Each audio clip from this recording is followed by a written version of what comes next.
Good evening, good evening. अच्छा, चलो ठीक है। तो 2 मिनट वेट कर लेते हैं सारे लोगों को आ जाने के लिए। बाकी फटाफट से मैं स्क्रीन शेयर करता हूँ और आज की कहानी शुरू करते हैं। ओके।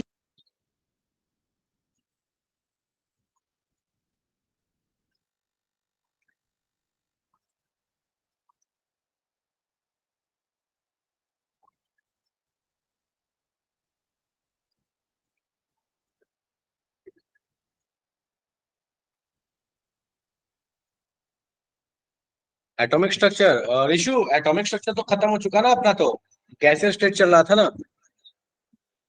हाँ सर। गैसियस स्टेट, आज की कहानी गैसियस स्टेट की है। बिल्कुल बिल्कुल रोहित, आज की कहानी गैसियस स्टेट की ही है। लास्ट क्लास में बात की थी ना अपन, बात कर चुके थे। लॉस के बारे में बात कर चुके थे, क्वेश्चंस कर चुके थे। आज अपन केटीजी के बारे में और वेंडर वाली इक्वेशंस के बारे में थोड़ा सा बात करेंगे, और अगर टाइम बच गया तो लिक्विफैक्शन के बारे में भी चर्चा कर लेंगे। ठीक है, कहानी केटीजी से शुरू करते हैं। केटीजी में डाल्टन्स लॉ, प्रेशर और इफ्यूजन डिफ्यूजन दोनों डिस्कस कर लेंगे। ठीक है, चलो। Okay, I am just sharing this.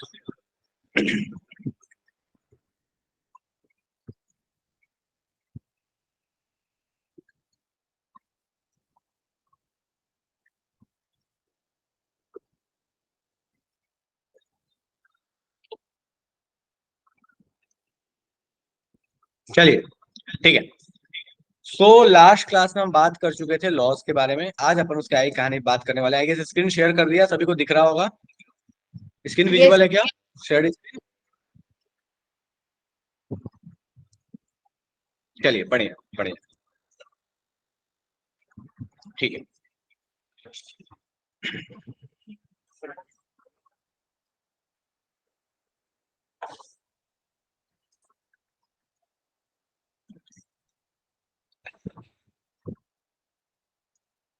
चलिए, ठीक है। सो आज अपन बात करने वाले basically kinetic theory of gases के बारे में। देखिए, काइनेटिक थ्योरी ऑफ गैसेस के बहुत सारे पोस्टुलेट्स हैं जो डिटेल्स में आपको फिजिक्स में आएंगे। स्टिल थोड़ा सा डिस्कशन कर लेते हैं इसके बारे में कि ये क्या कहता है।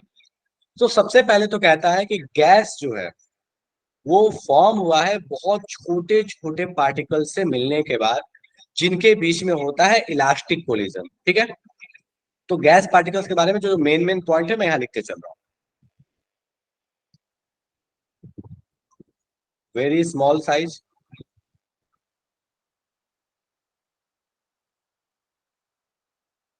सर पॉइंट मास होता है ना। हाँ बिल्कुल।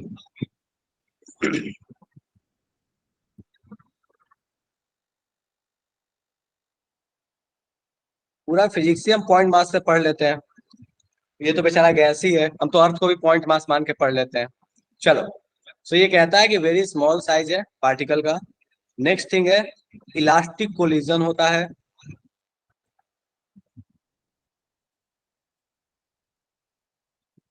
थर्ड थिंग है, गैस पार्टिकल्स के बीच में हम किसी भी तरीके का फोर्स ऑफ अट्रैक्शन काउंट नहीं करते।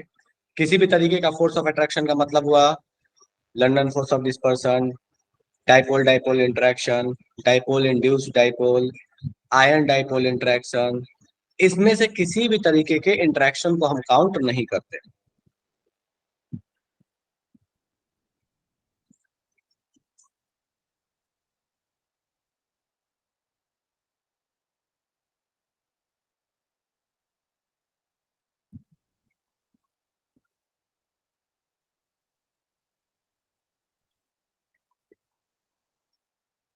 ठीक है, नेक्स्ट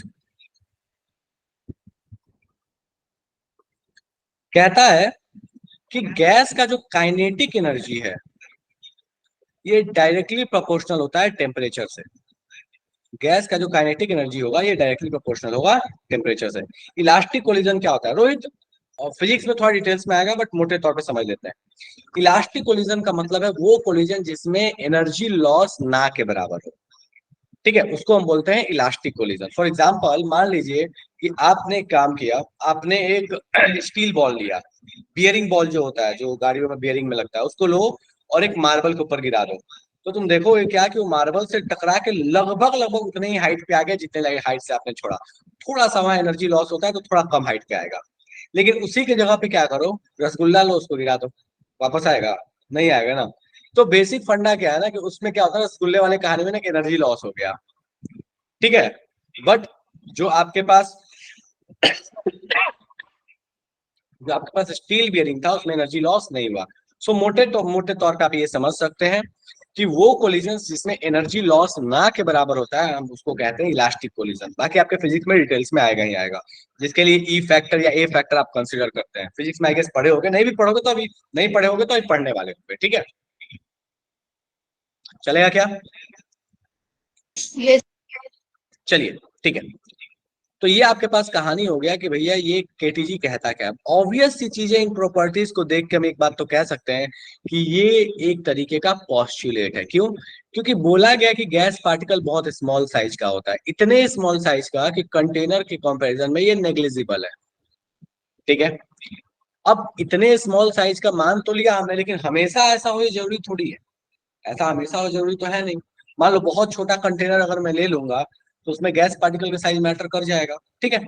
नेक्स्ट है इलास्टिक कोलिजन। अब हमें पता है कि दुनिया में कोई भी परफेक्ट इलास्टिक कोलिजन तो हो ही नहीं सकता। फिजिक्स में आप पढ़िएगा तो पता चलेगा कि परफेक्ट इलास्टिसिटी तो पॉसिबल ही नहीं है, ठीक है। लगभग हो सकता है, परफेक्ट इलास्टिक तो हो ही नहीं सकता। नेक्स्ट कहता है कि कहीं भी फोर्स ऑफ अट्रैक्शन काम नहीं करेगा। अब ये तो फिजिक्स के बेसिक लॉ को ही भूल गया। अगर मान लो मैं किसी भी फोर्स ऑफ अट्रैक्शन को कंसिडर ना भी करूं, डाइपोल डाइपोल, वैंडरवॉल या लंदन फोर्स ऑफ डिस्पर्सन, जो इन सबका कॉम्बिनेशन, इसको बोलते हैं वैंडरवॉल। अब बोलता है कि चलो इनको ना भी कंसिडर करो, तो बचपन में एक चीज तो पढ़े थे, ग्रेविटेशन तो चलेगा। चलो मान लिया ग्रेविटेशन बहुत हेवी मास पे लगता है, ये भी अग्री करते हैं। लेकिन वो भी तो एक अजम्पशन है, मास पे लग रहा है। मास छोटा हो या बड़ा हो, मास पे ग्रेविटेशन तो लगेगा लगेगा। और अगर मास पे लगेगा तो पार्टिकल्स के बीच में ग्रेविटेशन की वजह से अट्रैक्शन होगा ही होगा। सो मोटे तौर पे मान के चलें तो ये जो तीनों चारों जो हमने बात किया, ये खास करके ये तीनों के तीनों एक तरीके के पॉस्टुलेट्स हैं। और जब हम बात कर रहे हैं पॉस्टुलेट्स हैं, तो इनकी लंका भी लगेगी। हमने तो अभी तक देखते आए हैं कि पहले डाल्टन सर कुछ बोल के चले जाते थे, थॉमसन सर ने उनके जीवन में जहर घोल दिया। थॉमसन सर ने बोला तो रदरफोर्ड आ गए, रदरफोर्ड के माथे पे बंदूक रख दिया फिर बोर साहब ने। तो ये तो कहानी चलने वाली है, ठीक है। तो ये सारी कहानी बेसिकली पॉस्टुलेट है। एक एक करके इन सारी कहानी के बारे में हम डिस्कस भी करेंगे कि इनमें कमियां क्या क्या है। लेकिन इस पे बेस्ड कुछ इंपॉर्टेंट रिजल्ट आते हैं, वो क्या है जरा उस पर बात करते हैं। तो कहता है कि स्केटीजी का यूज करके अगर हम चाहें तो किसी भी गैस पार्टिकल में तीन तरह के स्पीड के बारे में हम कैलकुलेशंस कर सकते हैं। वो तीन तरह के स्पीड कौन कौन से हैं, तो जरा उसके बारे में बात करते हैं। अब हमारे लिए केमिस्ट्री में तो एक मिनट, हमारे लिए वेलोसिटी और स्पीड का मतलब सेम होता है। हम फिजिक्स वालों जैसा नहीं कह रहे होते हैं कि भैया हमें डायरेक्शन वायरेक्शन, हम मान के चलते सब बराबर है, ज्यादा ज्यादा कष्ट नहीं लेना अपने को, ठीक है। तो अपने लिए जो वेलोसिटी की बात करते हैं, तो हम तीन तरह की वेलोसिटी की बात करते हैं। कौन सी तीन तरह की वेलोसिटी है? तो ये जो तीन तरह की वेलोसिटी है, इसमें सबसे पहला आता है that is RMS, gas particle का आरएमएस वेलोसिटी। सेकंड जो आता है दैट इज एवरेज, और थर्ड जो आता है दैट इज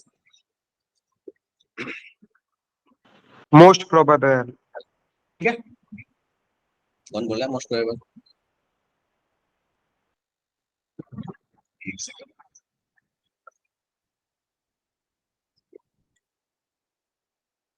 चलिए, तो ये तीन आपके पास आ गए velocities, that is root mean square, second is average, third is most probable. अब इन तीनों का मतलब क्या है, ये डिटेल्स में तो आपको फिजिक्स वाला ही पार्ट है, बट मोटे मोटे तौर पे हमको समझ लेना है कि आरएमएस की कहानी ऐसी है कि स्क्वायर करके एवरेज लिया गया। एवरेज तो हम बचपन से पढ़ते आ रहे हैं, टोटल सम किया, टोटल नंबर ऑफ पार्टिकल से डिवाइड कर दिया। मोस्ट प्रोबेबल का मतलब क्या है? मतलब ये वो स्पीड है जो अधिक से अधिक गैस पार्टिकल्स के पास रहेगा, ठीक है। तो इन तीन तरह के स्पीड्स के बारे में हम चर्चा मेनली कर रहे होते हैं। अब आरएमएस का फॉर्मूला क्या है, तो हमें सीधे सीधे फॉर्मूला जानना है। तो कहता है कि आरएमएस स्पीड के लिए आप सीधा फॉर्मूला लगाइए, दैट इज √3 RT/m। आर पता है, टी पता है, M is a molecular mass, ठीक है। यहाँ पे आ गया 8/π RT/m, और यहाँ पे होता है दैट इज 2 RT/m। तो तीनों में RT/m तो कॉमन ही है, ठीक है। और अगर हम चाहें तो इस RT/m को सब्स्टिट्यूट कर सकते हैं फॉर 1 मोल। हमें पता है PV इक्वल्स टू nRT, अगर हम लिखें, हमें पता है यहाँ PV इक्वल्स टू nRT होता है। अगर 1 मोल है तो RT/m को अगर हम चाहें तो हमने पहले भी पढ़ चुका है, हम पहले भी बात कर चुके थे कि हम PV इक्वल्स टू nRT को PM equals to rho RT लिख सकते हैं।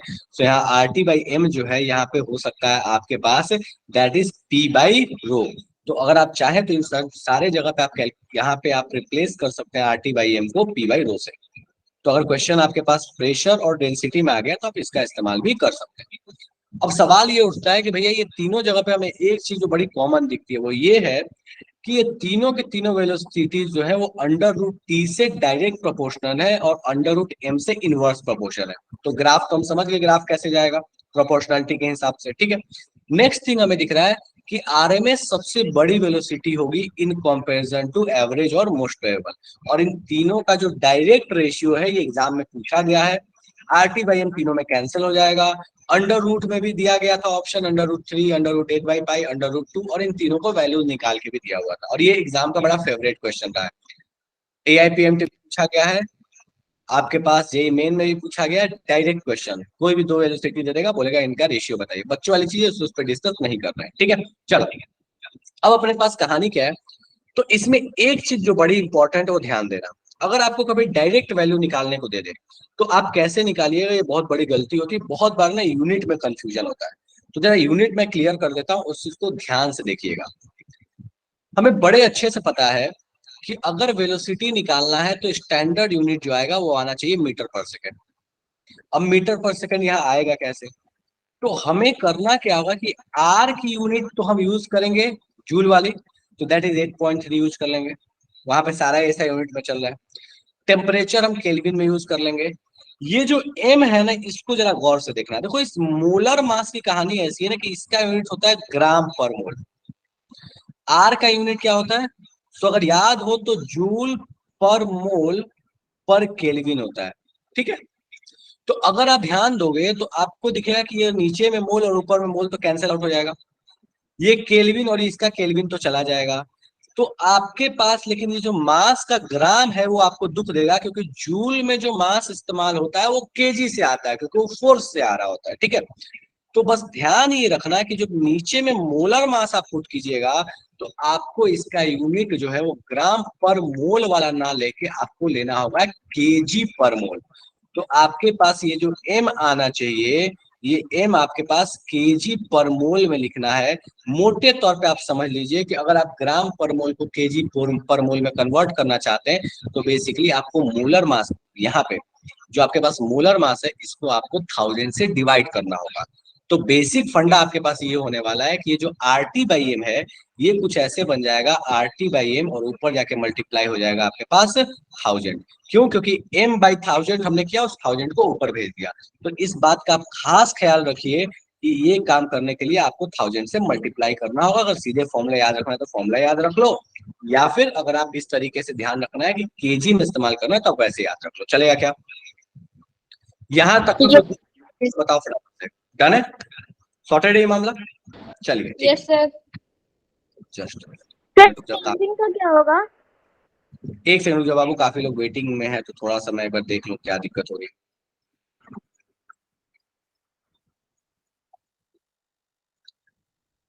Good evening sir. Good evening बच्चा, गुड इवनिंग। हाँ बोलो, क्या बोल रहे थे अभी। सर मोल का तो समझ में आ गया, जूल और वो सब का, और सिर्फ केल्विन का क्या होगा, टेम्परेचर का? केल्विन केल्विन तो कैंसिल हो जा रहा है ना आपके पास, क्योंकि ऊपर में भी देखो टेम्परेचर दिया, वो केल्विन करोगे।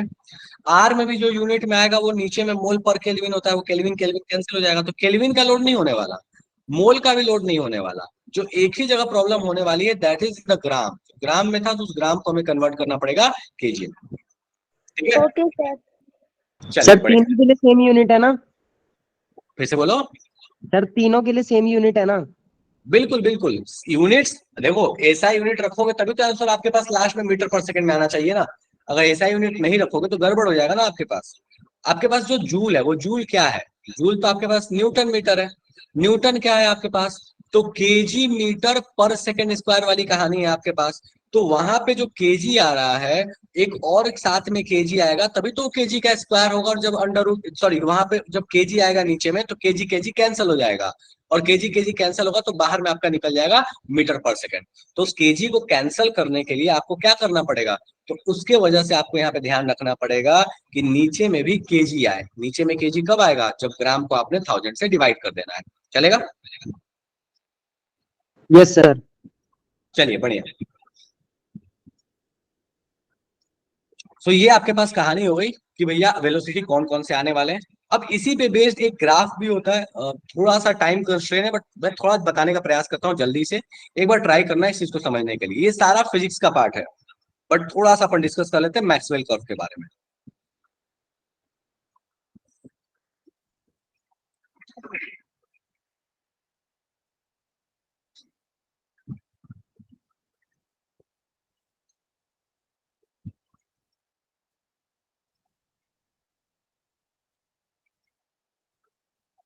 देखो मैक्सवेल कर्व क्या कहता है, कहता है कि अगर आपने लो वेलोसिटी पे फ्रैक्शन ऑफ पार्टिकल्स का मतलब क्या होता है, मतलब मोटे तौर पे आप मान लीजिए कि आपके पास 100 गैस के मॉलिक्यूल्स थे, तो उसमें मान लो कि मेरे पास 5 जो गैस के मॉलिक्यूल हैं वो मान लो कोई एक स्पेसिफिक वेलोसिटी v से चल रहा है।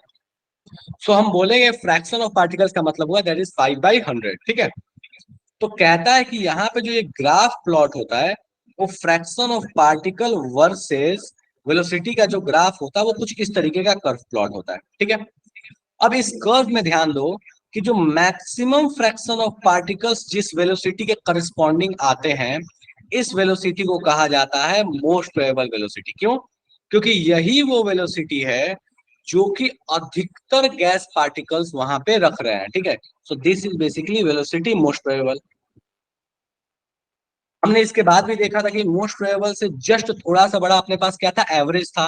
मतलब इसके आगे एग्जिस्ट करता होगा आपके पास एवरेज, और उससे जस्ट थोड़ा सा आगे स्पीड में रहता होगा दैट इज आरएमएस। ठीक है? अब होता क्या है, कहते हैं कि जैसे जैसे आप इस टेम्परेचर को बढ़ाइएगा, ये जो ग्राफ है ये ब्रॉडेंस हो जाता है। मतलब आपके पास जो ये हाइट है ये समझो थोड़ा सा कम होगा, और आगे का जो एरिया है वो थोड़ा सा आपके पास फैल जाएगा। तो ये कहानी कुछ इस तरीके से हो जाएगी। ठीक है? इस तरीके से कहानी हो जाएगी। सो कहता है कि अगर ये, हाँ बोलो। समझ नहीं आया ये वाला। देखो मैं वापस से समझा रहा हूँ। कहता है कि इसको बोलते हैं मैक्सवेल एनर्जी डिस्ट्रीब्यूशन कर्व। ठीक है? बहुत डिटेल्स में नहीं जाना, मैं थोड़ा सा बस इसको समझा रहा हूँ। बहुत कोई खास काम की चीज तो नहीं है, बट थोड़ा सा मैं समझाता हूँ, इसको फिर से ध्यान दो।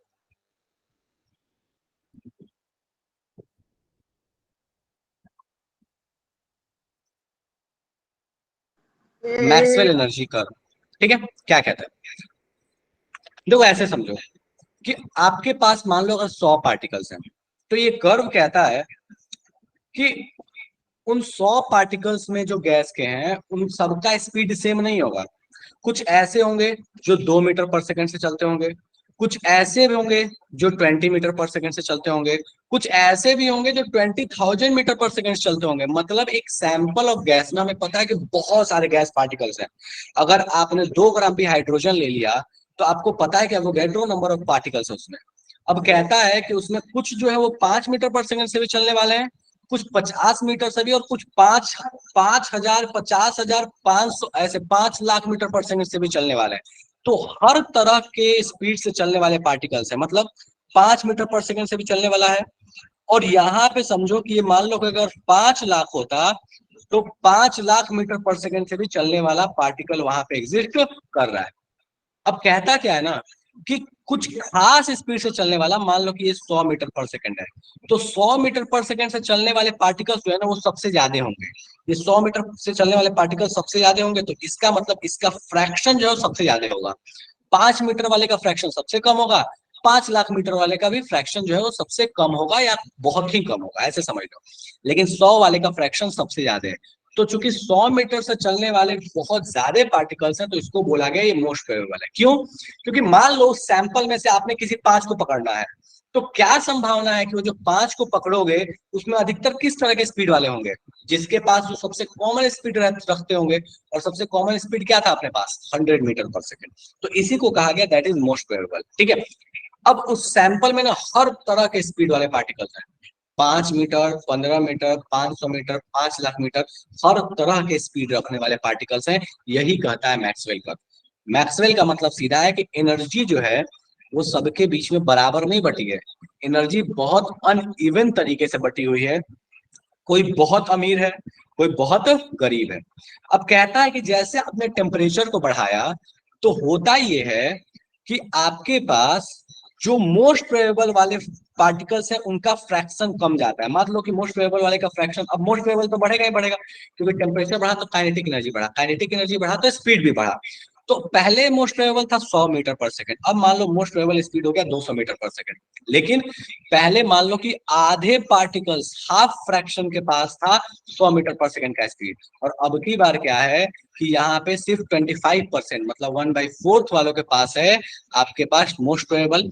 लेकिन उससे थोड़ा ज्यादा वाले जो है वो भी ठीक ठाक फ्रैक्शन में है, उससे थोड़े और ज्यादा वाले जो है वो भी ठीक ठाक फ्रैक्शन में है। मतलब अब की बार क्या हुआ कि एनर्जी थोड़ी सी बटी है, ऐसे बटी है कि 5 लाख मीटर पर सेकेंड वाले पार्टिकल्स भी ठीक ठाक अमाउंट में है, और 500 मीटर पर सेकेंड से चलने वाले भी पार्टिकल्स ठीक ठाक अमाउंट में है। इसी चीज को कहते हैं मैक्सवेल एनर्जी डिस्ट्रीब्यूशन कर्व, कि जैसे जैसे आपने एनर्जी को बढ़ाइएगा आपके पास हर तरह की स्पीड रखने वाले पार्टिकल्स जो है उनका जो नंबर है वो लगभग लगभग एक जैसा होते चला जाएगा। ऐसा नहीं होगा कि एक खास स्पीड वाले खूब मिलेंगे और बाकी सारे स्पीड वाले बहुत कम मिलेंगे।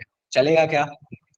देखो ये एक्चुअल में बताऊं बहुत काम की चीज नहीं है, अनलेस एंड एडवांस की बात ना करें। ठीक है, क्वेश्चंस भी पिछले कुछ साल में बहुत कम आए हैं, पर फिर भी चूंकि डिस्कशन हो रहा है तो डिस्कशन कर रहे हैं। डन है क्या? Yes sir. थोड़ा बहुत समझ में आया ये क्या कहानी है? चलो हाँ सर। समझ। ठीक है। अब आगे क्या कहता है? कहता है जब हम काइनेटिक्स पढ़ेंगे तो उसमें ये दोबारा से यूज होगा। कहता है कि एक खास तरह के स्पीड से अधिक जो पार्टिकल्स के पास स्पीड होगा ना, उनकी जो एनर्जी होगी, इस एनर्जी को बोलते हैं threshold energy. This is known as threshold energy. मतलब अगर इससे ज्यादा एनर्जी वाले जो पार्टिकल्स होंगे वही रिएक्शन में पार्टिसिपेट करते हैं, इससे कम वाले रिएक्शन में पार्टिसिपेट नहीं करते। अब हमें दिख रहा है कि जैसे आपने टेम्परेचर बढ़ाया वो पार्टिकल्स जिनकी एनर्जी थ्रेशोल्ड से ज्यादा है वो बढ़ गया है। ठीक है, इसीलिए टेम्परेचर बढ़ाने पे रेट ऑफ रिएक्शन भी बढ़ जाता है। और जब हम बात करते हैं कि 10 डिग्री का टेम्परेचर बढ़ाए, ये काइनेटिक्स का है, गैसियस से कोई लेना देना नहीं है।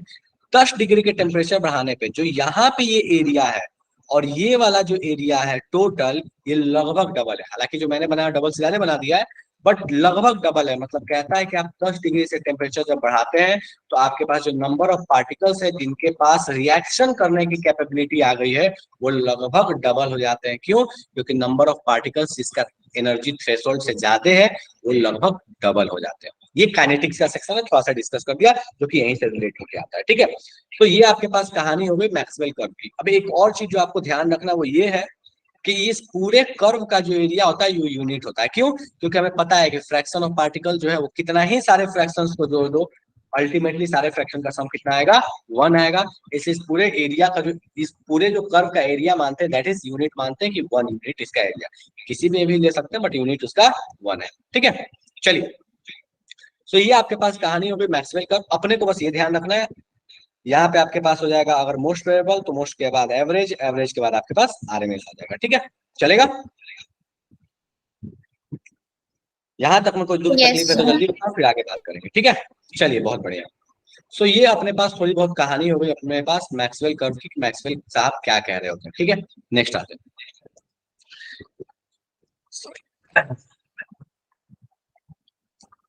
नेक्स्ट थ्योरी पे आते हैं, दैट इज, अभी क्वेश्चंस नहीं करवा रहा, अभी थोड़े से अपन कर लेते हैं, थियरी वाला पार्ट करते हैं, फिर क्वेश्चंस दूंगा, क्वेश्चंस आप करिएगा। ठीक है, तो नेक्स्ट अपने पास कहानी है that is Dalton's law of partial pressure.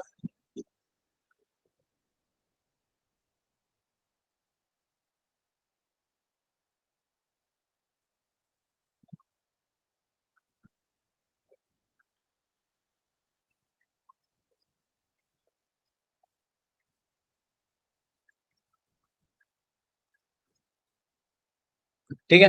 अब Dalton's law of partial pressure क्या कहता है? कहता है कि अगर एक डब्बा में कुछ गैस पार्टिकल्स रखे हुए हैं, ठीक है, मान लीजिए यहाँ पे गैस पार्टिकल है He, N2 और मान लो O2। तो कहता है कि अगर इन तीनों गैस पार्टिकल्स के वजह से मान लो He इंडिविजुअली जो प्रेशर लगाता है that is pressure due to He, इसको हमने बोल दिया दैट इज PHE है। N2 का जो प्रेशर है इसको बोला PN2, और प्रेशर ड्यू टू O2 जो है दैट इज PO2। तो कहता है कि अगर एक डब्बे में एक से अधिक गैस पार्टिकल, अधिक तरह के गैसेस हैं, तो कहता है कि जो टोटल प्रेशर होगा वो क्या होगा, इन सारे गैस पार्टिकल्स के प्रेशर का सम होगा, सिंपल सम होगा और कुछ नहीं। तो कहता है कि जो टोटल प्रेशर होता है that is sum of partial pressure of each gas. मान लो पार्शियल प्रेशर ऑफ 1 2 3। अब ये पार्शियल प्रेशर क्या बोला है? तो पार्शियल प्रेशर का मतलब होता है pressure due to individual gas. 5 लोग मिलकर फोर्स लगा रहे हैं, तो एक एक इंसान का जो फोर्स होगा उसको हम बोलेंगे पार्शियल फोर्स, या फिर अगर प्रेशर के टर्म में बात करें तो दैट इज पार्शियल प्रेशर। तो कहता है कि जो टोटल प्रेशर होता है किसी कंटेनर के अंदर में due to gas that is sum of partial pressure. ठीक है, तो यहाँ पे बेसिक कहानी ये है, that is total pressure equals to sum of partial pressure. Partial pressure important बात ये है कि यहाँ पे जो गैसेस होनी चाहिए वो आपके पास नॉन रिएक्टिव होनी चाहिए। मतलब ऐसा नहीं होना चाहिए कि आपने दो ऐसे, जैसे मान लो कोई दो गैस ले लिया, एग्जाम्पल के तौर पे मान लो O2 ले लो और मीथेन ले लो, ठीक है, तो वो दोनों तो रिएक्ट कर जाएंगे, तो भैया वहां पे ये लॉ वैलिड नहीं होगा। तो आपके पास ये लॉ तभी वैलिड होगा जब आपके पास जो गैसेस रखे हुए कंटेनर में वो नॉन रिएक्टिव हो। अगर नॉन रिएक्टिव नहीं हुए तो ये वैलिड नहीं होगा। अब यहाँ से आप चाहें तो डेरिवेशन भी कर सकते हैं कि एक इंडिविजुअल गैस का प्रेशर क्या आएगा।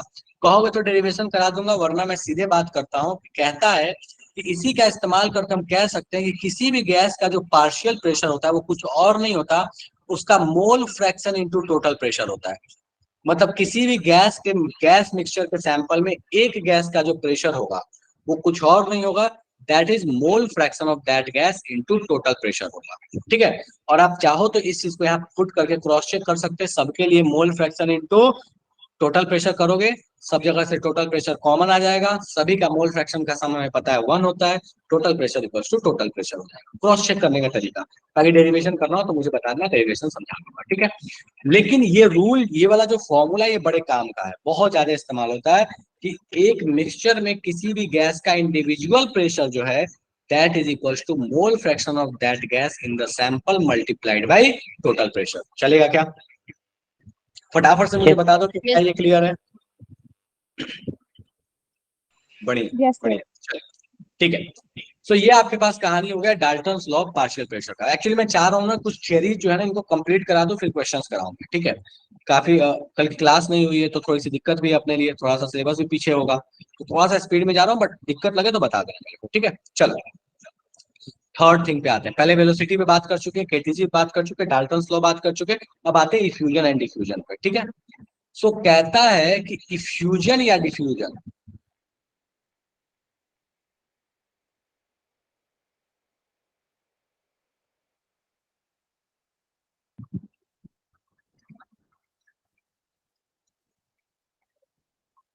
कहता है कि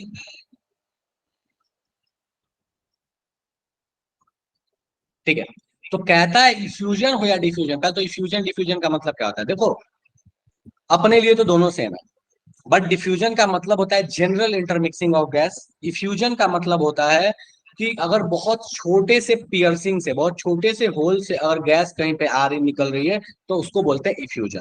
ठीक है, तो ये कहानी अपने पास डिफ्यूजन इफ्यूजन की है। अब क्या कहता है यहाँ, अब तुम सोचो कि हमने शुरू में ही बात किया कि गैस की जो वेलोसिटी है ये अपने पास डायरेक्ट प्रोपोर्शनल है टी बाई एम से। आर टी बाई एम हुआ करता था, तो प्रोपोर्शनलिटी लगा रहे तो टी बाई एम। अब हमें सीधे नहीं दिख रहा है कि अगर वो प्रोपोर्शनल है √T/m से, तो इसका मतलब कि जितना तेजी से गैस निकलेगा उतना ही उसका डिफ्यूजन या इफ्यूजन होगा। तो जो कहानी वेलोसिटी की है वही कहानी रेट ऑफ डिफ्यूजन या इफ्यूजन की है। तो कहता है कि रेट जो है इफ्यूजन या डिफ्यूजन का ये डायरेक्टली प्रोपोर्शनल होता है under root T by M से। सेम वही कहानी, क्योंकि भैया स्पीड ज्यादा तो आपके पास गैस के निकलने की possibility, number of gas particles जो निकलेंगे वो भी ज्यादा होगा। वो ज्यादा होगा तो रेट ऑफ डिफ्यूजन या इफ्यूजन ज्यादा होगा। ठीक है, तो रेट ऑफ डिफ्यूजन या effusion directly proportional to under root T by. Rate का यहाँ मतलब क्या है? सो यहाँ पे रेट का मतलब होता है कितने अमाउंट ऑफ गैस, और जनरली ये अमाउंट जो होता है ये होता है मोल्स में। तो कितने अमाउंट ऑफ गैस पर यूनिट टाइम जो वहां पे निकल रहे हैं, इसी चीज को कहा गया है रेट ऑफ डिफ्यूजन या इफ्यूजन, या कितने अमाउंट ऑफ गैस इंटरमिक्स हो रहा है। वो अमाउंट ऑफ गैस हो सकता है कि अगर सेम कंडीशन है तो मास में ले ले, वो हो सकता है वॉल्यूम में ले ले, बट मोटे मोटे तौर पे अमाउंट ऑफ गैस जो है वो जनरली ले रहे होते हैं मोल्स में। ठीक है, चलो बिल्कुल इसी को कहते हैं ग्राहम लॉ ऑफ डिफ्यूजन। चलो अब यहाँ पे कहानी क्या है? सो अगर हम चाहें तो इससे एक फॉर्मूला बना सकते हैं जब दो गैस का कंपैरिजन आएगा तो। सो कहता है कि rate of diffusion of gas 1 upon rate of diffusion of gas 2 जो है ये आपके पास हो जाएगा under root T1 by T2 और ऊपर में हो जाएगा आपके पास M2 बाई M1।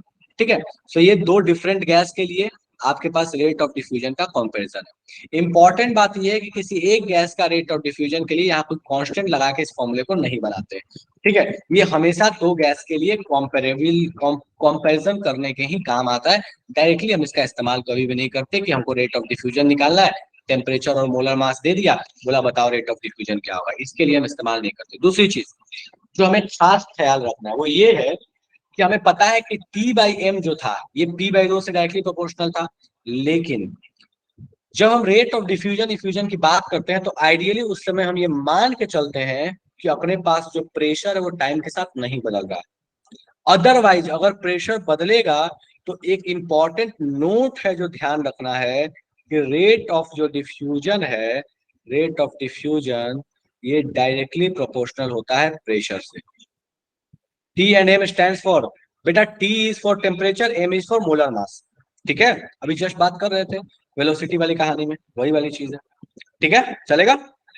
चलो, तो आप ये बात ध्यान रखिएगा कि अगर कभी आपको ऐसा क्वेश्चन आ गया जहां पर रेट ऑफ डिफ्यूजन पूछ दिया कि रेट ऑफ डिफ्यूजन क्या होता है, किस पे डिपेंड करता है, और अगर आपको उसमें दिख रहा है कि डायरेक्टली प्रोपोर्शनल टू प्रेशर वाला भी ऑप्शन है, तो this is always more correct. क्योंकि इसको जब माना गया था तो हम ये मानते हैं, इसको जब फॉर्मूले को डिस्कशन किया गया था तो हम ये मान के चलते हैं कि वहां टाइम के साथ प्रेशर बदलने वाला नहीं है।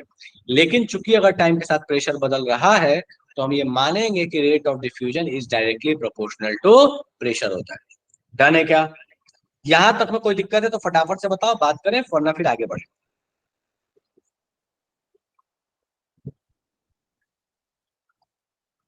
सर बोलो। सर आप इसे रिपीट कर सकते हो, आपकी वॉइस ना लैग कर रही थी। अच्छा ठीक है, मैं रिपीट करूँ। सो कहता है कि रेट ऑफ डिफ्यूजन या इफ्यूजन जो है वो डायरेक्ट प्रोपोर्शनल होता है under root T by M से। अंडर रूट T से डायरेक्ट, अंडर रूट M से इनवर्स। रेट ऑफ डिफ्यूजन का मतलब होता है amount of gas diffuse with respect to time. Per unit time जो अमाउंट ऑफ गैस डिफ्यूज होता है इसी को कहते हैं रेट ऑफ डिफ्यूजन। कहता है कि रेट ऑफ डिफ्यूजन अब दो कंडीशंस पे कंपैरिजन करना है, तो R1 by R2 equals to हो गया, ये दो कंडीशन ले लिया, तो T1 बाई T2 और M2 बाई M1 हो गया।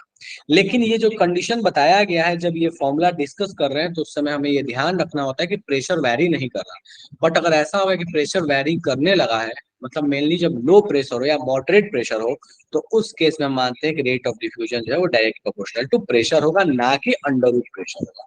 ठीक है, डिफ्यूजन का मतलब क्या होता है? सो इंटरमिक्सिंग ऑफ गैस। मान लो हमने रूम में क्या किया, एक साइड में कहीं इंसेंस स्टिक जला दिया, अगरबत्ती जला दिया, तो उसका स्मेल पूरे रूम में फैल जाएगा, दैट इज डिफ्यूजन। मान लो कहीं पे क्या हुआ कि बलून लिया, बलून के ऊपर क्या किया, एक सेलो टेप चिपका दिया और उसमें एक छोटी सी पियर्सिंग कर दी।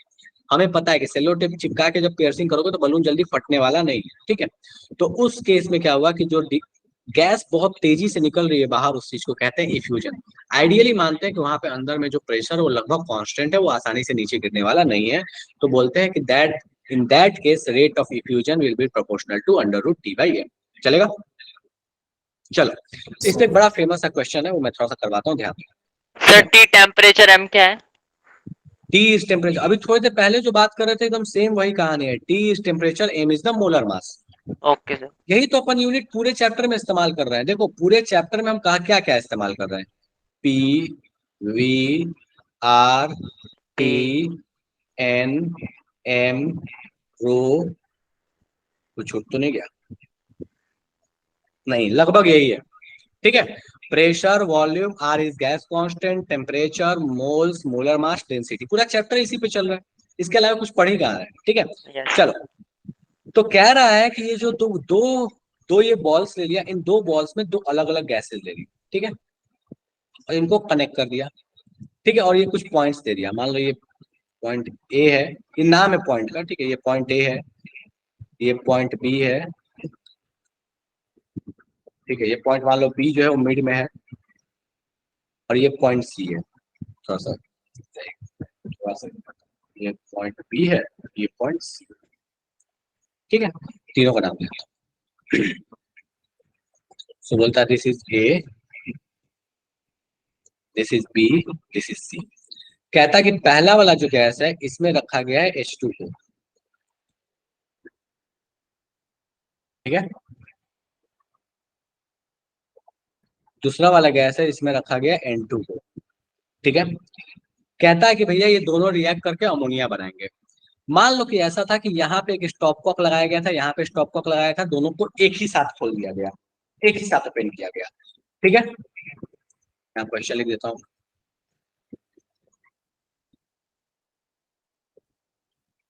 On which position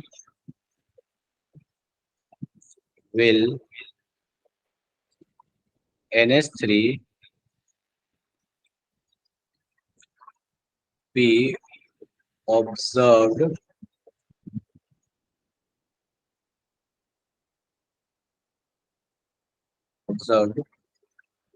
firstly. बोलता है कि बताइए कौन सा ऐसा जगह है जहां पे आपको NH3 सबसे पहले दिखेगा, ठीक है। चलो, अब यहाँ इधर हाइड्रोजन है, इधर नाइट्रोजन है। अब कहता है कि भैया दोनों को इस टॉप को एक ही साथ खोला, बोला कहाँ पे NH3 सबसे पहले दिखेगा, मुझे फटाफट से बताओ, सोच के लॉजिक लगाओ और मुझे बताओ कहाँ दिखने की पॉसिबिलिटी ज्यादा है, ए पे, बी पे या सी पे। सर ए पे। मैसेज करो मुझे फटाफट से, बोलना नहीं है, ठीक है। एक तीसरा ऑप्शन भी है इसमें, पता नहीं कहाँ दिखेगा, कहीं भी दिख सकता, मन है उसका, मन है तो कहीं भी दिखेगा।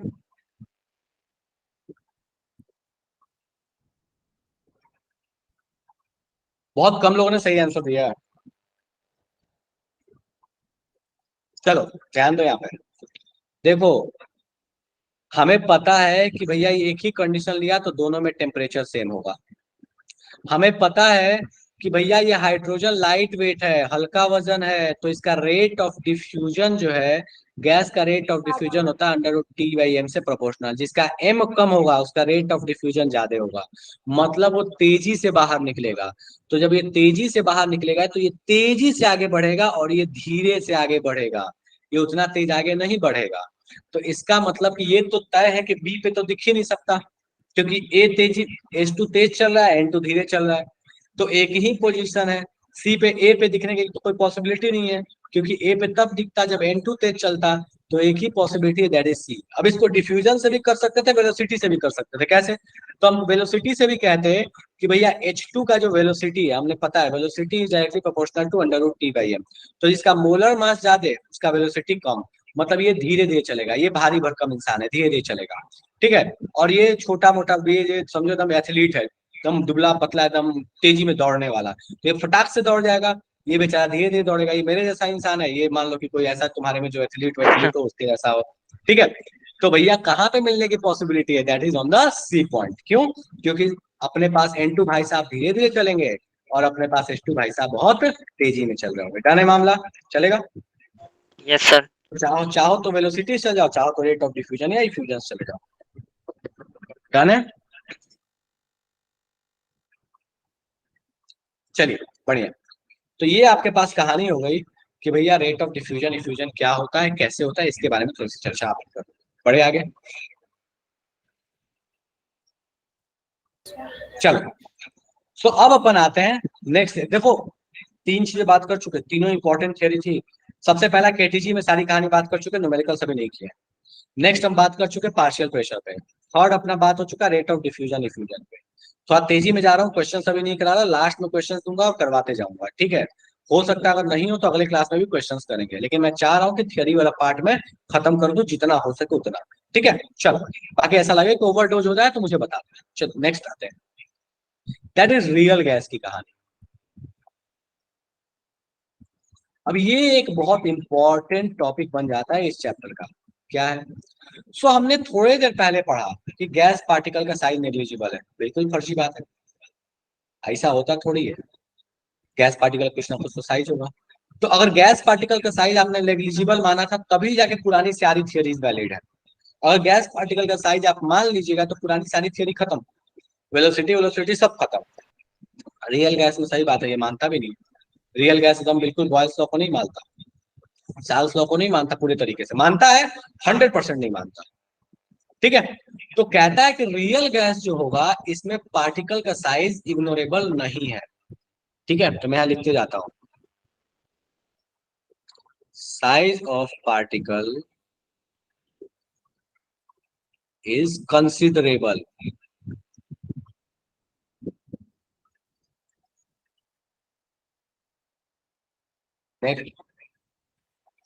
हमने माना था केटीजी में कि पार्टिकल्स के बीच में कोई अट्रैक्शन नहीं है, ऐसा हो थोड़ी सकता है। अगर मान लो मैं दो ले लूं, दो ऐसे मॉलिक्यूल ले लूं, दो HCl गैस मॉलिक्यूल ले लूं, अब हमें पता है कि भैया वहां पोलैरिटी होगा, पोलैरिटी होगा तो अट्रैक्शन भी होगा, ठीक है। अट्रैक्शन बिटवीन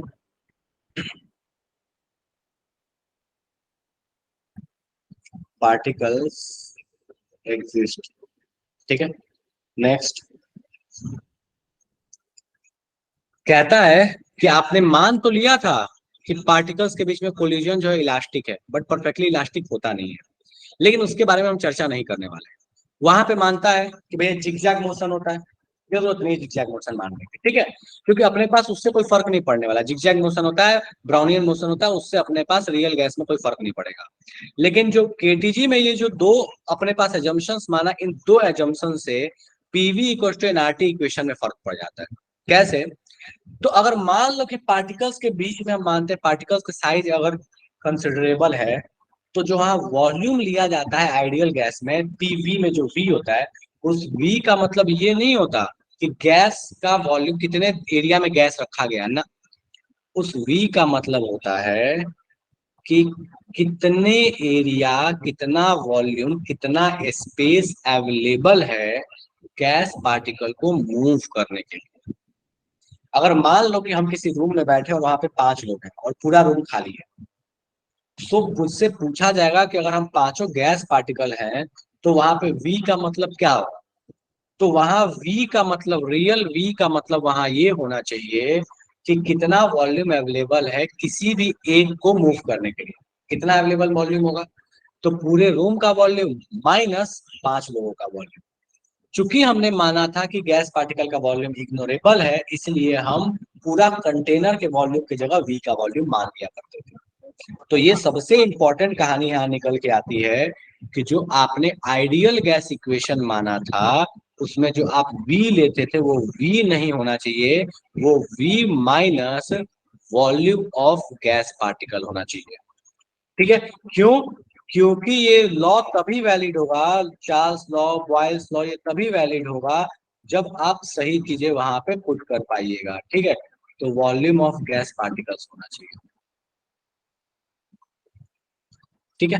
अगर ये नहीं होगा तो आपके पास जो आइडियल गैस है, वो आइडियल गैस रियल गैस जैसा बिहेवियर या दोनों का बिहेवियर आप एक साथ कंपैरिजन नहीं कर पाइएगा। नेक्स्ट थिंग, बॉयल्स लॉ में भी ये कहा गया था कि वो जो वी है उसको हम शुरू में चर्चा नहीं करते, उस वी का मतलब होता है volume available for gas particle to move, move करने के लिए जो अवेलेबल वॉल्यूम है उसको।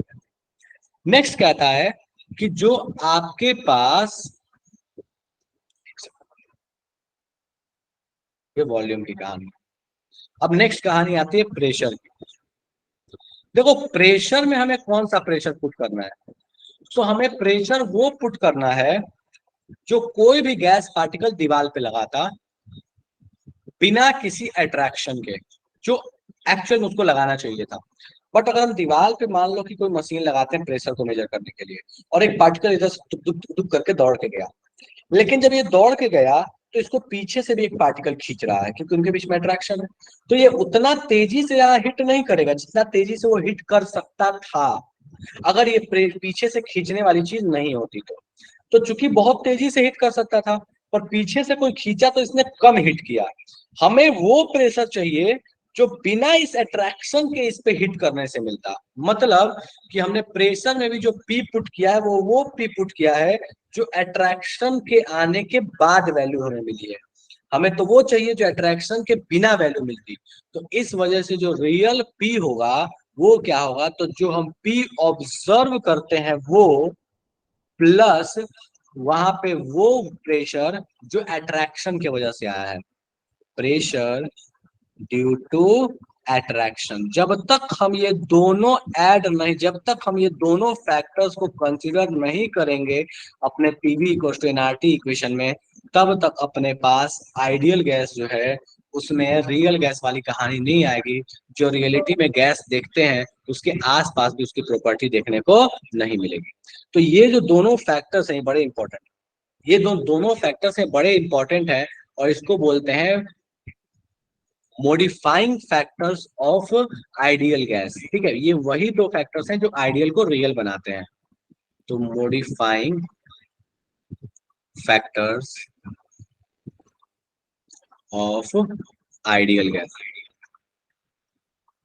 ठीक है, इस आइडियल गैस को क्या बनाना चाहते हैं? तो इस आइडियल गैस को बनाना चाहते हैं टू रियल गैस। अगर आइडियल गैस को रियल गैस बनाना है तो हमें इन दो मॉडिफाइंग फैक्टर को कंसीडर करना पड़ेगा। अब कहता क्या है, ठीक है, V minus volume of gas particle हो गया, P observe minus pressure due to attraction हो गया। अब सवाल उठता है कि भैया ये हम कैसे निकालें किसी भी गैस पार्टिकल का वॉल्यूम? तो कहता है किसी भी गैस पार्टिकल का जो वॉल्यूम है इसको निकालने के लिए आप इस्तेमाल कर सकते हैं एक फॉर्मूला, दैट इज NB। यहाँ N क्या है? तो N तो हमें पता है मोल्स है। यहाँ जो B होता है, इस B का मतलब होता है that is volume modification factor, जो कि आप सही करने के लिए इस्तेमाल कर रहे थे। और ये किसके बराबर होता है? तो ये होता है 4 × 4/3 πr³ के बराबर। ठीक है, 4 × 4/3 πr³, चूंकि ये पर मोल डिफाइन है तो मल्टीप्लाइड बाई Na। मतलब इसका ये है कि कुछ और नहीं है। बी का मतलब हुआ कि 1 मोल गैस पार्टिकल जितना वॉल्यूम ऑक्युपाई करेगा। 1 मोल पार्टिकल, ना कि गैस की बात कर रहा हूँ, पार्टिकल, एक पार्टिकल जो छोटे छोटे पार्टिकल्स हैं, तो 1 मोल गैस पार्टिकल जितना वॉल्यूम ऑक्युपाई करता है, इसी चीज को बोलते हैं बी। तो कहता है कि उतने वॉल्यूम को आप टोटल वॉल्यूम में से माइनस कर दीजिए, आपका काम बन जाएगा, पता चल जाएगा कि गैस पार्टिकल जो है वो एक्चुअली कितना वॉल्यूम अवेलेबल है जितने में वो मूव कर सकता है। ठीक है, 4 से इसलिए मल्टीप्लाई करते हैं। पाई आर क्यूब लिखा है सर, पाई आर क्यूब। बिल्कुल बिल्कुल, this is pi R cube. उसके बाद मैं वापस से लिख देता हूँ, just 4 × 4/3 πr³ multiplied by Na, that is Avogadro number. ठीक है, 4 से क्यों मल्टीप्लाई करते हैं? इसलिए मल्टीप्लाई करते हैं क्योंकि ये मान के चला जाता है कि एक गैस पार्टिकल, मान लो मैं गोल गोल ऐसे घूम रहा हूँ, तो ये मान के चला जाता है कि एक गैस पार्टिकल अपने से 4 गुना वॉल्यूम तक में किसी दूसरे पार्टिकल को आने देना नहीं चाहता। ठीक है, तो दैट इज वाई हम इसको करते हैं कि 4/3 एक गैस पार्टिकल का वॉल्यूम मल्टीप्लाइड बाय 4 टाइम्स। एक और भी रीजन है, क्योंकि गैस पार्टिकल हमेशा जो है वो स्फेरिकल जरूरी तो नहीं है, जो कि केटीसी मानते थे कि स्फेरिकल है, बट हमेशा हो नहीं, तो इसलिए हो सकता है कि वो थोड़ा ज्यादा वॉल्यूम ऑक्युपाई कर रहा हो, तो इसलिए एजम्पशन के तौर पे यहाँ पे 4 जो है वो मल्टीप्लाई कर लिया जाता है। ठीक है, चलेगा। तो ये आपके पास कहानी हो गई कि भैया वॉल्यूम में किस तरह से मॉडिफिकेशन किया जाएगा। अब प्रेशर मॉडिफिकेशन की कहानी क्या है? तो यहाँ पे टर्म यूज किया जाता है दैट इज AN²/V²। यहाँ पे N²V² तो पता है, N इज मोल्स और V is volume.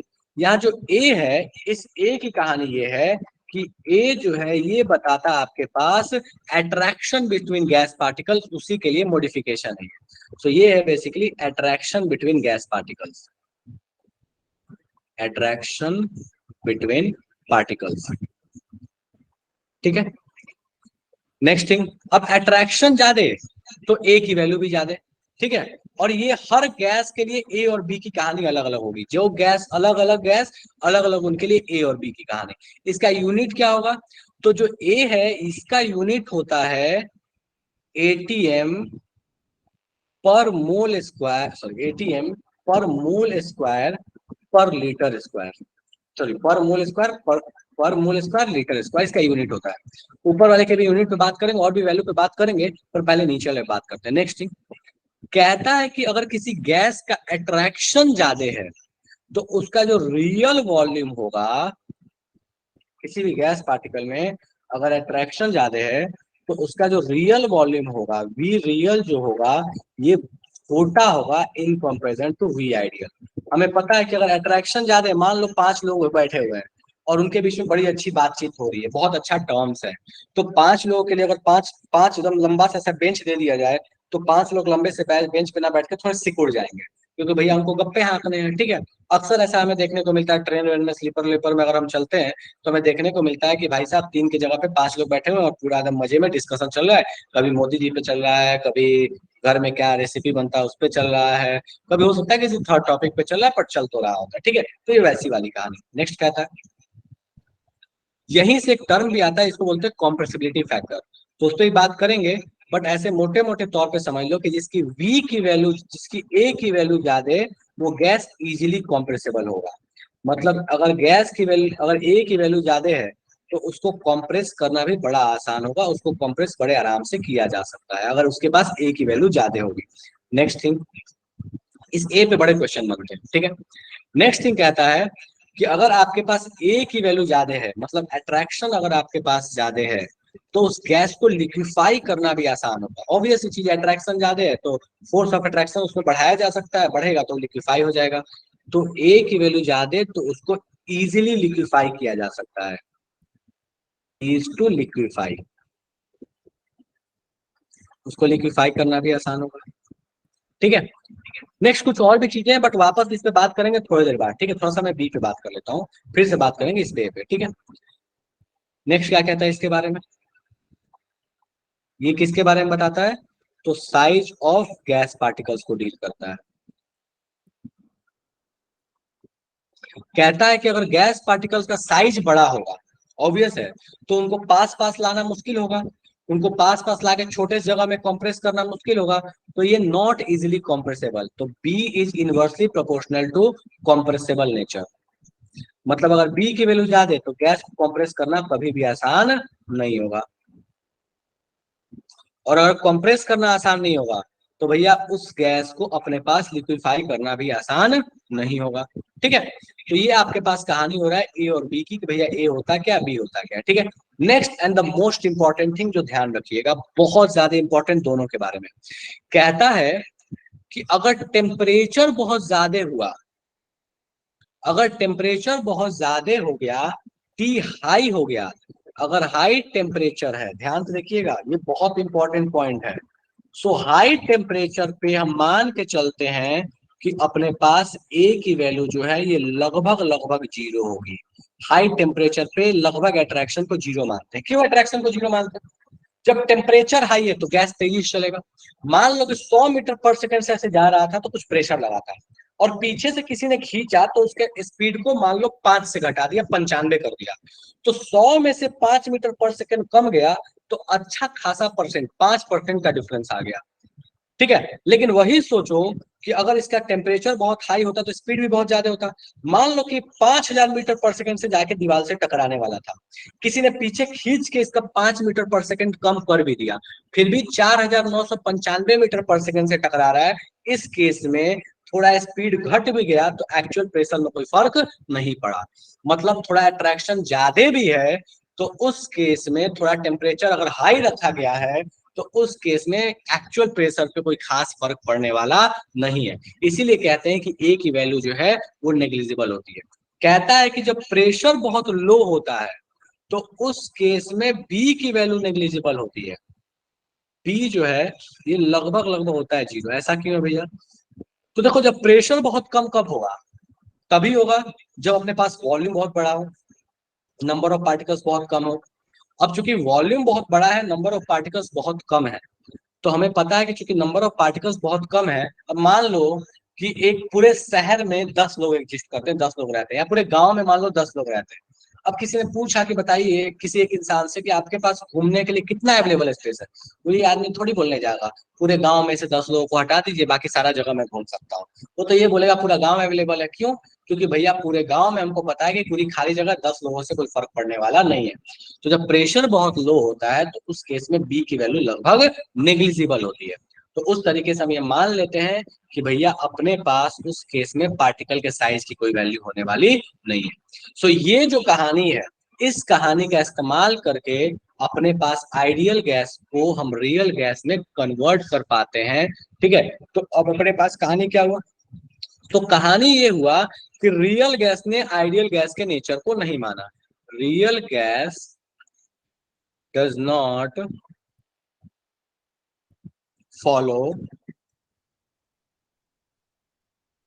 Follow ATG and laws. जितने भी लॉज पढ़े थे उनको डायरेक्टली नहीं मानता, तो इस वजह से उन लॉज में मॉडिफिकेशंस करने पड़े। दैट्स वाई, ठीक है, जो पीवी इक्वल्स टू एनआरटी था उसमें हमने मॉडिफिकेशन किया क्योंकि प्रेशर में कमी थी due to force of attraction, और वॉल्यूम में कमी थी ड्यू टू पार्टिकल साइज। तो इस वजह से जो मॉडिफाइड लॉ हुआ, मॉडिफाइड लॉ, ठीक है, इस मॉडिफाइड लॉ के हिसाब से हमें एक नया इक्वेशन मिला जिस इक्वेशन को कहते हैं real gas equation. Real gas equation या फिर इसी को कहते हैं वैन डर वाल इक्वेशन। अब वैन डर वाल इक्वेशन क्या कहता है? तो वैन डर वाल इक्वेशन कहता है कि आपका ये रियल गैस में लगाया जा सकता है क्योंकि अब इसमें दिक्कत नहीं है, जो कमियां थी उसको सही कर दिया गया है। और ये वैन डर वाल इक्वेशन क्या है? तो वैन डर वाल इक्वेशन अभी जस्ट हमने देख लिया, that is P plus N square by V square, bracket के अंदर V minus N B equals to N R T. और ये हमने देख चुका कि भैया यहाँ पे A का मतलब है प्रेशर मॉडिफिकेशन फैक्टर, और यहाँ पे B का मतलब है वॉल्यूम मॉडिफिकेशन फैक्टर। A आता है ड्यू टू अट्रैक्शन, B आता है ड्यू टू आपके पास वॉल्यूम ऑफ गैस पार्टिकल। ठीक है, तो इसी चीज को कहा गया है वैन डर वाल इक्वेशन या रियल गैस इक्वेशन। ठीक है, तो यहां तक अपने पास डिस्कस कर चुके। अब यहां तक में इस पूरे रियल गैस की कहानी में जो जो तकलीफ है फटाफट से बोलते जाओ, अपन एक एक करके डिस्कस करेंगे और फिर क्वेश्चंस पे आएंगे। फटाफट से बोलते जाओ। आई नो थोड़ा ओवरडोज है, बहुत सारी चीजें हैं इसमें, ठीक है, लेकिन मैं ये उम्मीद कर रहा हूँ कि आपने क्लास 11 में पढ़ा है, इस वजह से मैंने ये सारी चीजें डिस्कस कर दी है with in a lecture. Still अगर डाउट है तो बोलो, अपन उस पर डिस्कस करेंगे, कोई जल्दी नहीं है अपने को। No sir. चलेगा? मैं सारे लोगों से पूछ रहा हूँ, फटाफट से मैसेज करो। जिसको बाउंसर नोबल हो गया तो जल्दी से बताओ, अपन उस पर बात करेंगे। सर इसके बाद क्लियर सिर्फ है। क्वेश्चन करने हैं, इसके बाद सिर्फ क्वेश्चंस करने हैं, धड़ाम धड़ाम सिर्फ क्वेश्चंस होने वाले हैं। चलिए ठीक है, तो इन पे बाद में आएंगे। हाँ ठीक है, तो फटाफट से आते हैं क्वेश्चन पे। तो अपने पास सबसे पहला क्वेश्चन कहता है कि 50 ml ऑफ गैस ए है, डिफ्यूज हो रहा है एक छोटे से मेम्ब्रेन के थ्रू। बोलता है in the same time as for diffusion of 40 ml of gas B. मतलब एक ए जो है वो 50 ml जब डिफ्यूज होता है तो बी जो है वो 40 ml डिफ्यूज होता है। बोलता है अंदर identical pressure and temperature, temperature दोनों के लिए सेम है। मॉलिक्यूलर मास ए का अगर 64 है तो बताइए बी का कितना रहा होगा। शुरू हो जाइए। हिंट कर देता हूं कि मोल्स जो है सेम टेम्परेचर और अगर आपके पास प्रेशर है तो moles are directly proportional to volume होते हैं। इतना हिंट कर दिया, शुरू हो जाइए, फटाफट से सॉल्व करने का प्रयास कीजिए। मैं कैमरा ऑडियो ऑफ कर दे रहा हूँ, सॉल्व कीजिए, जो आंसर आएगा मुझे फटाफट से बताते जाइए।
बहुत कम लोगों के सही आंसर आए, करो फटाफट से। आई गेस एक बस सही आंसर, 2 लोगों ने आंसर ही भेजा, इसमें एक सही है, नहीं 4 लोगों ने आंसर भेजा, 2 सही है 2 गलत है।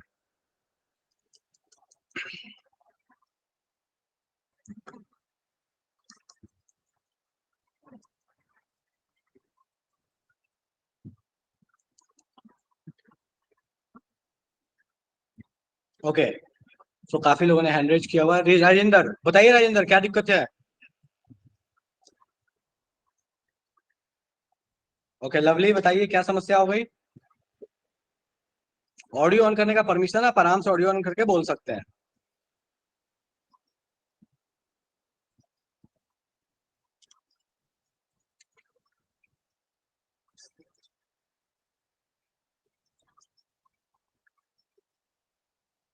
सॉल्व कराऊं?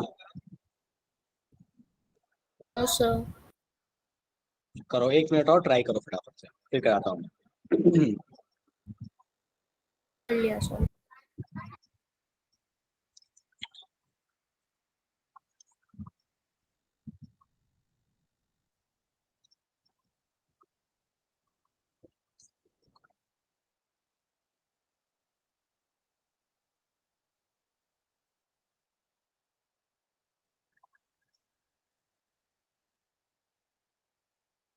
अभी फॉर्मूला लिख रहा हूँ बस।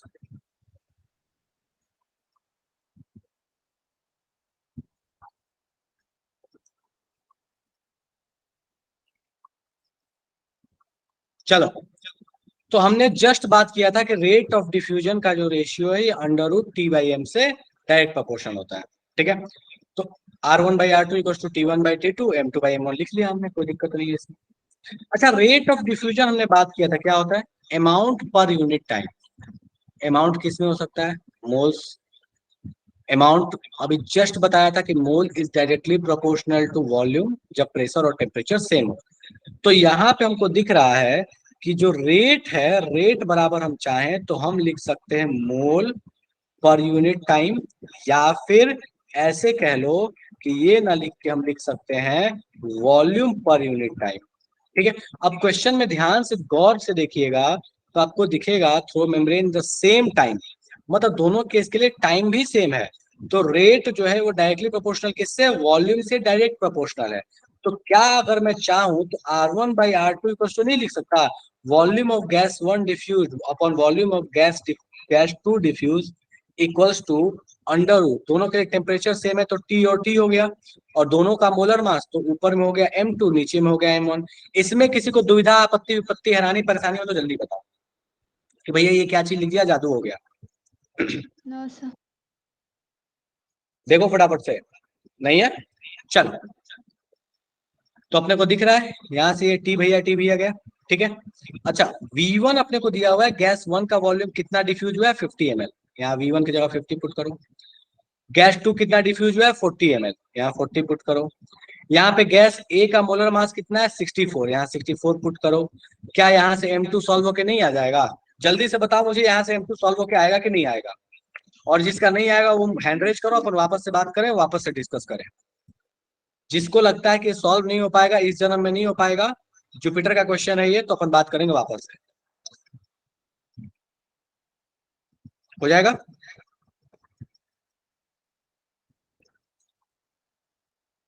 सॉल्व, चलिए बहुत अच्छे। कोई ऐसा इसको लग रहा है कि अभी भी सॉल्व नहीं होगा? जल्दी से बताओ।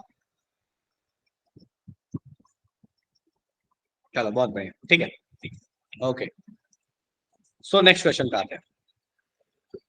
नेक्स्ट क्वेश्चन में कहता है कि एट एसटीपी कंडीशन, नया बात तो है नहीं, 0.48 ग्राम ऑफ O2। देखो इतना क्वेश्चन देख के तो 2 चीजें दिमाग में हिट हो जानी चाहिए कि एसटीपी दे दिया तो हमको टेम्परेचर प्रेशर पता है, 0.48 ग्राम और O2 दे दिया तो हमको मोल्स भी पता, मतलब टेम्परेचर प्रेशर मोल्स, और हम पूरे गैसेस स्टेट में यही सब बात कर रहे हैं, टेम्परेचर प्रेशर मोल्स, इन्हीं का तो कहानी पढ़ रहे हैं, ठीक है। चलो आगे बढ़ते हैं।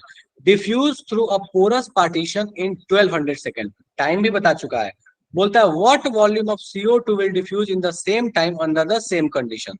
बोलता है CO2 सेम टाइम में कितना डिफ्यूज होगा। चलो ध्यान से देखो, क्या मुझे मास पता तो मोल्स पता, मोल्स मुझे पता है, टाइम मुझे पता है तो रेट ऑफ डिफ्यूजन पता है। रेट ऑफ डिफ्यूजन इसका पता है और हमें पता है कि टेम्परेचर क्या है, तो हम इसका भी रेट ऑफ डिफ्यूजन निकाल लेंगे, क्या होगा रेशियो लगा के, क्योंकि इसका मोलर मास भी पता। और क्या इसका रेट ऑफ डिफ्यूजन पता, तो क्या इसका कितना वॉल्यूम होगा हम नहीं बता सकते हैं। कैसे पता है हमको इतने सेकंड में कितना होगा? हमें इसलिए पता है क्योंकि हमको यहाँ कंडीशन दे दिया, दैट इज एसटीपी। हो जाएगा नहीं होगा जल्दी से बताओ मुझे। कोई ऐसा जिसको लगता है नहीं हो पाएगा तो फटाफट से बताओ, अपन बात करें वरना आगे बढ़े।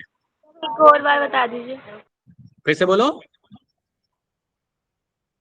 सर आपने क्वेश्चन समझाया, एक और बार समझा दीजिए। समझा देता हूँ चलो, और इसको सिंप्लीफाई कर देता हूँ। तुम मुझे एक बात बताओ, एसटीपी कंडीशन पता, मास पता, O2 पता, वॉल्यूम पता है क्या आपने को? Yes sir. वॉल्यूम पता। और अभी जस्ट पिछले वाले केस में बात किए थे कि V1 by V2 equals to हुआ था अपने पास, टेम्परेचर तो दोनों के लिए सेम है, तो ये हो जाएगा M1 M2 बाई M1, अभी जस्ट बात किए हुए थे। अब तुम मुझे हाँ, सर। बताओ कि तुमने O2 का वॉल्यूम निकाल दिया, तुम्हें CO2 का चाहिए, ये तुम्हारे पास चाहिए, ये तुमको नहीं पता है। CO2 का मोलर मास पता और तुमको मोलर मास O2 का पता। मुझे बता, ये पता, ये पता, ये पता, क्या ये नहीं पता चल जाएगा? हो जाएगा सर। हो जाएगा। हो जाएगा। हाँ सर। हाँ जी जनता जब फटाफट से बताइए कि क्या लगता है, सॉल्व होगा नहीं होगा? कोई ऐसा इसको लगता है नो बॉल बाउंसर हो गया तो फटाफट से बताओ, वरना घर पे इसको ट्राई करना, आसान सा क्वेश्चन है, घर पे ट्राई कर सकते हो। बढ़े आगे, चलो नेक्स्ट। ठीक है, ओके ओके दिल्ली। तो बोलता है नेक्स्ट क्वेश्चन है कि the speed of N2 molecule is U। नहीं पता कौन सा स्पीड, लेकिन U है, जो भी RMS होगा, एवरेज होगा, मोस्ट प्रोबेबल होगा, जो होना होगा। बोलता है कि अगर टेम्परेचर को डबल किया, the nitrogen molecule dissociates into nitrogen atom. बोलता है कि द RMS स्पीड कितना होगा, बताइए फटाफट से कि नया वाले का RMS स्पीड कितना होगा। टेम्परेचर को डबल किया और नाइट्रोजन मॉलिक्यूल टूट के एटम्स में कन्वर्ट हो गया। दो चीजें दिमाग में फटाक से हिट करनी चाहिए कि हमें अच्छे से पता है कि स्पीड जो है वो प्रोपोर्शनल होता है √T/m से। टेम्परेचर को डबल किया और मोलर मास डेफिनेटली यहाँ पे हाफ हो जाएगा। क्यों? क्योंकि N2 था तो 28 था, N एटम हो गया तो 14 हो जाएगा। हमको पता है कि T डबल हुआ है, M हाफ हुआ है, तो हमें नहीं पता चल जाएगा V में क्या फर्क पड़ेगा, चाहे वो कोई भी V हो जाएगा नहीं होगा जल्दी से बताओ मुझे। मैंने लगभग 90% इस क्वेश्चन को सॉल्व कर दिया है, अगर थोड़ा सा दिमाग लगाओगे तो आंसर आ गया यहीं पे।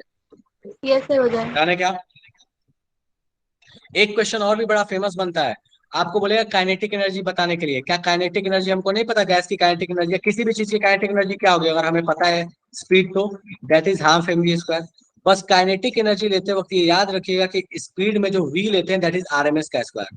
ठीक है, तो एक पार्टिकल के लिए कितना हो जाएगा काइनेटिक एनर्जी, तो 1/2 mass of one gas particle, तो दैट इज m, और v RMS कितना हो जाएगा, तो 3RT/m का होल स्क्वायर था। तो आपके पास वहां से 3RT/m चुकी था, आपको पता है अंडर रूट था, कैंसिल, यहाँ से m गया, तो गैस पार्टिकल का स्पीड हो जाता है दैट इज 3/2 RT। तो हमें दिख रहा है कि kinetic energy directly proportional to temperature, यहाँ से भी प्रूफ हो जाता है KTG। तो इस पे मैंने काइनेटिक एनर्जी के लिए मैंने अलग से नहीं बताया क्योंकि आपको ऑलरेडी RMS मैंने बता दिया है। स्टिल मैंने यहाँ पे एक बार डिस्कस कर दिया, अगर भूल रहे हो तो ध्यान रखना कि काइनेटिक एनर्जी टेम्परेचर से डिपेंड करता है, ना कि मास से। मास साइज का कोई लेना देना नहीं है फॉर वन पार्टिकल। अगर 1 मोल हो जाएगा तो ये क्या कहानी हो जाएगा आपके पास, आप जान रहे होते, चलेगा क्या ये? चलो सर। बोलिए। सर जो RT/m है वो मोलर मास है ना, तो आपने ये मास ठीक से है, मोलर मास। फिर से बोलो। ये देखो यहाँ, ये इसको बोलो मोलर मास। अगर आप इसको मोलर मास कंसीडर कीजिएगा तो ये भी मोलर मास होगा, और उस केस में आपके पास ये 1 मोल का आएगा। तो अगर आप 1 मोल कंसीडर कीजिएगा तो आपके पास ये काइनेटिक एनर्जी 1 मोल के लिए आ गया। तो एक पार्टिकल के लिए जब जाइएगा तो आप लिखिएगा काइनेटिक एनर्जी इक्वल्स टू, आपके ऊपर डिपेंड करता है कि आप उस m को कैसे ले रहे हैं। अगर ये m मान लो मैं एक पार्टिकल का ले रहा होता तो अलग कहानी थी।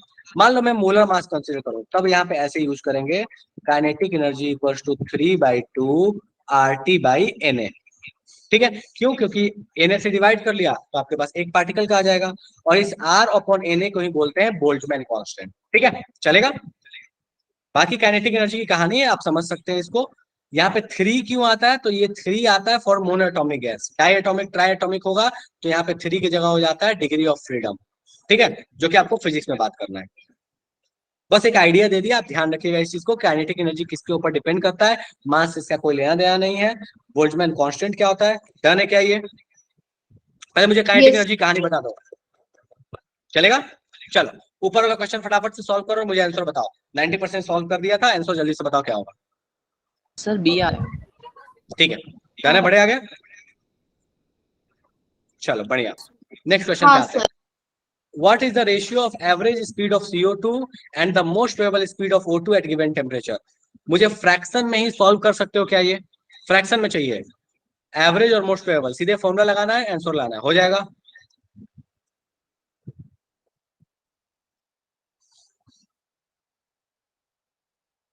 कोई ऐसा इसको लगता है ये सॉल्व नहीं होगा?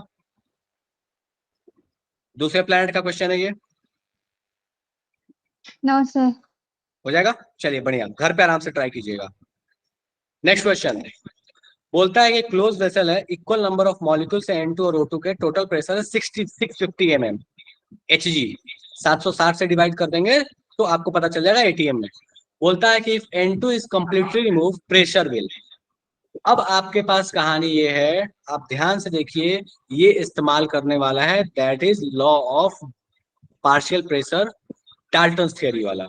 तो क्या लगता है ये क्वेश्चन सॉल्व होगा नहीं होगा, मुझे जल्दी से बताओ, कितने से ड्रॉप करेगा? ऑप्शन चेक कर सकते हैं आप। इक्वल नंबर ऑफ मॉलिक्यूल्स है मतलब दोनों के मोल सेम, दोनों का मोल सेम मतलब दोनों का mole fraction half and half हो गया, ठीक है। तो जब हमको पता है कि मोल फ्रैक्शन हाफ है तो उसका पार्शियल प्रेशर में भी कंट्रीब्यूशन कितना होगा, हाफ का होगा। तो क्या हम नहीं बता सकते कितने से ड्रॉप करेगा? फटाफट से बताओ, हो जाएगा नहीं होगा ये? Yes sir.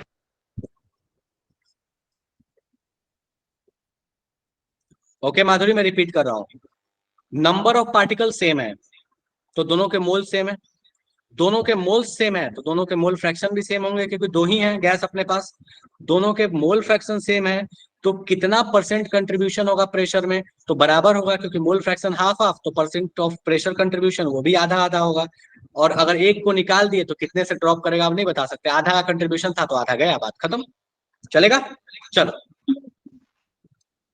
नेक्स्ट क्वेश्चन बोलता है कि एसटीपी कंडीशन पे 1 मोल आर्गन है, 2 मोल CO2 है, 3 मोल O2 है, 4 मोल N2 है। बोलता है टोटल प्रेशर को अगर चेंज नहीं किया तो बोलता है क्या है, अगर 1 मोल O2 को हटा दिया तो बताइए पार्शियल प्रेशर O2 में क्या फर्क पड़ेगा। ये क्वेश्चन इंटरेस्टिंग है। पिछले केस में पार्शियल प्रेशर O2 का ले लो, कितना आएगा, मोल fraction of O2 into total pressure. Second case में भी पार्शियल प्रेशर निकालो, मोल fraction of O2 into total pressure. Mole fraction second case में बदल गया है, दोनों केस में पार्शियल प्रेशर पता है, डिफरेंस लो, divide by initial pressure multiplied by 100, percentage change आ जाएगा। तो ये आपका लास्ट क्वेश्चन है, टाइम ओवर हो चुका है। स्टिल मैं पूछ रहा हूँ घर पे हो जाएगा कि नहीं होगा, जल्दी बताओ। बाकी अगली क्लास हम इसी हो जाएगा क्वेश्चन से सर। स्टार्ट करेंगे। हो जाएगा? चलो ठीक है, ओके डन। ठीक है, तो अभी के सभा यही विराम लगाते हैं। बस एक चीज लास्ट मुझे बता दो कि कल अगर मैं क्लास रखूं तो कोई दिक्कत है क्या? टाइमिंग आपको शाम को ही पता चलेगा, 3-4 बजे मैं बता दूंगा, बट स्टिल कल क्लास रखूं तो कोई दिक्कत है? क्योंकि कल क्लास नहीं हुई है तो इसलिए मैं पूछ रहा हूँ। ठीक है ठीक है, तो मैं देखता हूँ अगर पॉसिबल हुआ तो कल आपको 3-4 बजे के आसपास मैसेज आ जाएगा क्लास होगी कि नहीं होगी, ठीक है? चलो okay okay okay, bye bye. Bye bye. Okay bye bye, Tata.